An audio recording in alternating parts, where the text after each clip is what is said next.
J'ai vu votre chien aujourd'hui. Vous savez quoi? En réalité, on ne drague pas pour épouser. Je m'explique. On a toujours l'habitude de dire que l'amour est aveugle.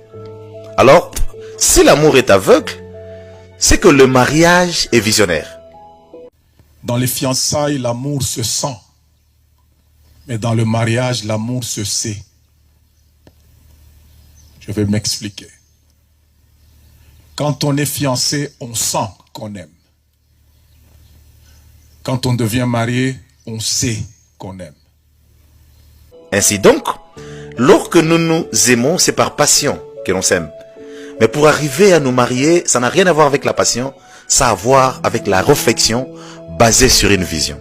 Voilà pourquoi j'ai dit, on ne drague pas pour épouser. C'est-à-dire que je drague parce que je dois me mettre par exemple en relation, mais l'idée d'épouser la fille, l'idée d'accepter le garçon ou le gars, l'homme, comme vous voulez, viendra juste après que nous ayons réfléchi. Voilà.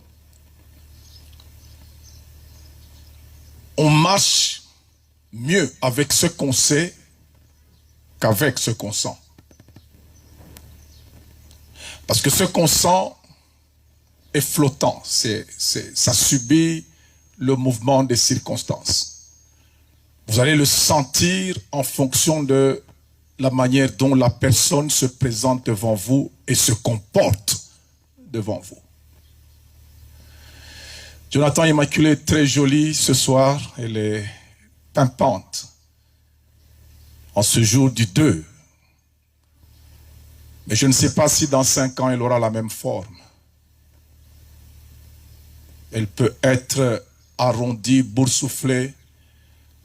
Et c'est toi qui auras été l'auteur de son changement de forme parce qu'elle va porter tes enfants. Et je t'avertis que ce que tu sens aujourd'hui, dans 5 ans, tu ne le sentiras pas. Je ne dis pas que tu ne vas pas sentir de l'amour.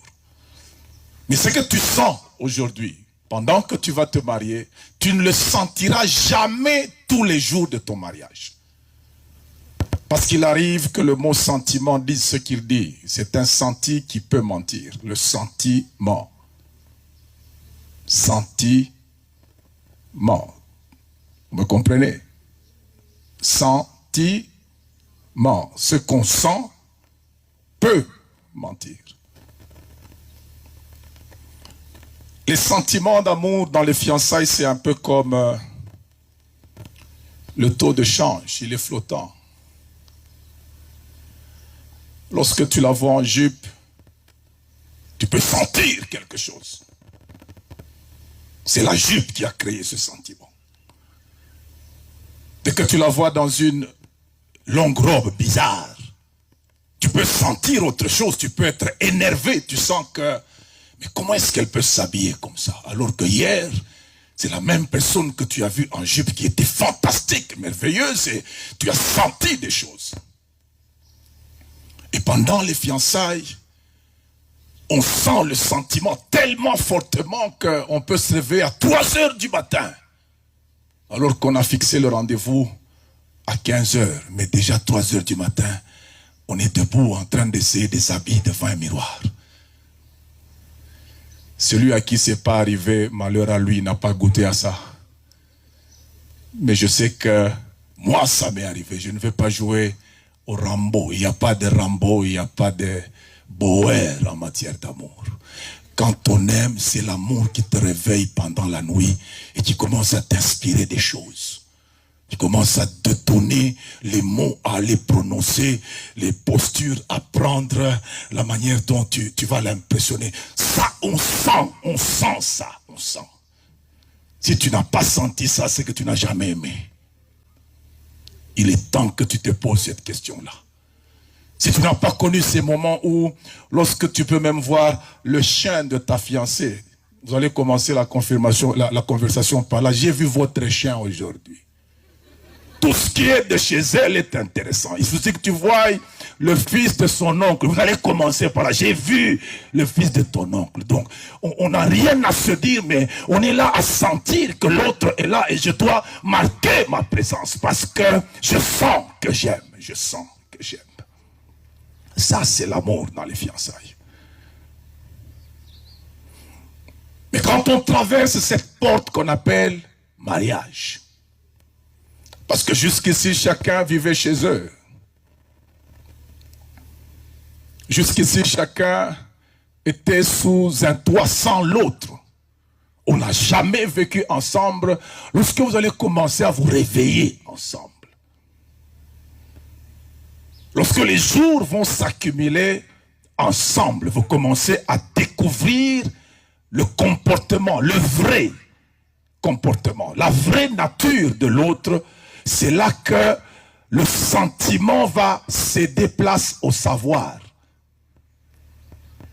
Et ce qui est terrible, c'est qu'à un certain moment, il ne faut pas penser que si tu sens que tu n'aimes pas, ça signifie que tu n'aimes pas. C'est faux. C'est là que je te dis que tu peux sentir ne pas aimer, mais tu sais que tu aimes. Le jour où Jonathan peut t'énerver, Immaculée, le jour où Immaculée peut énerver Jonathan, tu sens qu'il t'a énervé. Mais il suffit que quelqu'un aille à côté d'Immaculée. Toi, l'énervé là, tu vas dire, mais qu'est-ce que ce type-là? Ça signifie, le savoir vient dire au sentiment, je sais que je l'aime malgré qu'il m'a énervé.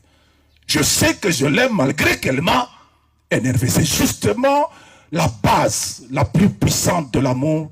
C'est quand on sait qu'on aime. Waouh, nous sommes là encore. Excusez, je suis un peu arrumé. Ma voix n'est pas bonne.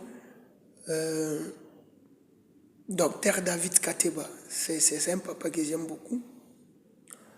Vous avez écouté, mais j'aimerais dire une chose, c'est que l'une des choses les plus difficiles à l'homme sur la terre se pose aussi sur les choix du conjoint ou les choix de la conjointe, conjoint ou conjointe.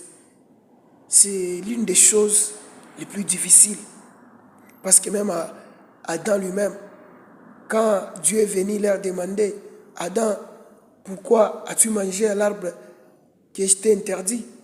Abraham a dit, c'est pas moi, c'est la femme que tu m'as donnée. C'est pas moi, c'est la femme que tu m'as donnée.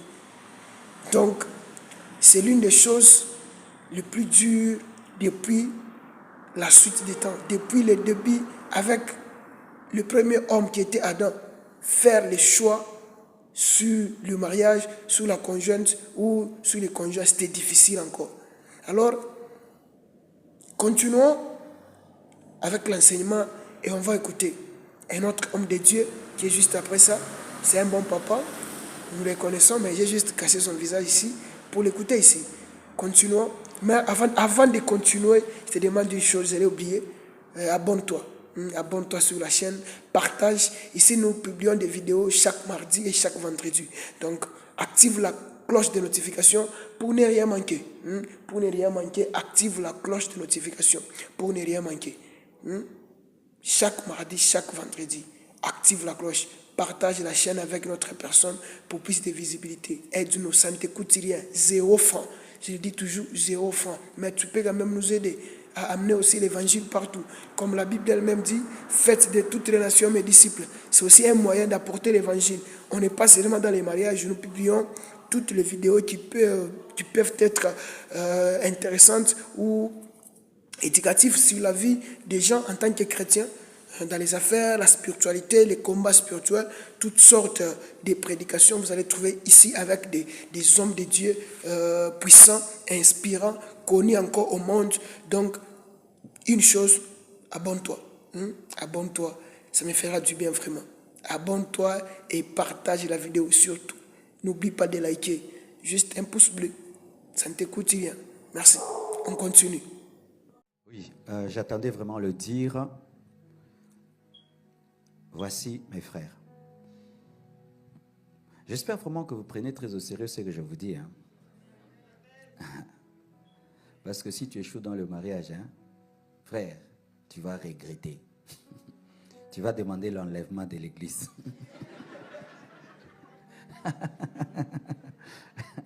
Tu vas devenir un sorcier où tu demandes la mort de l'autre. Seigneur, tue-le, tue-le. Ah oui, hein? Il y a des gens qui deviennent des sorciers. Oh Dieu, Dieu, tue-le. Alors, souvent, en matière de choix de conjoint, nous parlons souvent du conjoint et rarement de nous. Je chausse du 40.